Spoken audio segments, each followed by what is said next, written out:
I have one of the best songwriters and producers in the business with me, John Rich. So your new album is Son of a Preacher Man. Yes. Now, you told me once, are you the son of a preacher man? I'm a real son of a preacher man. My dad is, if you had to say what kind of preacher he is, I'd say he's a Pentabaptist or a Baptist-costal. He's somewhere, he's a real charismatic guy and played guitar and sang in church and wrote gospel songs and would get up and sing them. And I sat behind the pulpit when I was 4 or 5 years old with a guitar and I would play along with him. So you grew up singing in church? I sure did, and probably like most country singers, you know. Yeah. I think a lot of us grew up like that, and as years have gone by, you know, I'm a pretty rowdy character sometimes. No, you? But we all know Jesus didn't turn the water into Dr. Pepper, you know.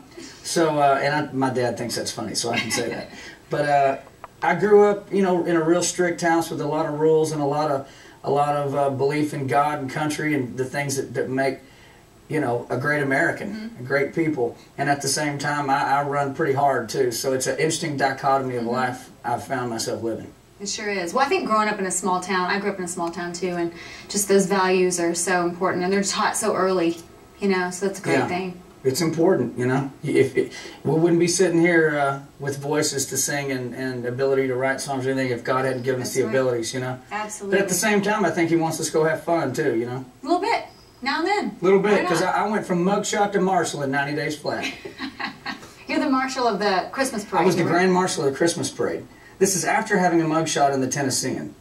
After, not before. I know. I was pretty proud. I was pretty proud of that. Yeah. Thanks to the mayor for having a sense of humor. What he got out of me. Well, I know that growing up, you probably had your share of bologna sandwiches. I did. Yeah, fried bologna. I was going to say, did you do the fried bologna? Yeah, and you know, you got to cut it in the middle and on the edges so it doesn't bubble up in the middle. Exactly. Oh yeah. Yeah. Well, here's a man of a few words, Alan Jackson, but here's what he had to say about bologna. That's the truth. I mean, I don't eat them alive, but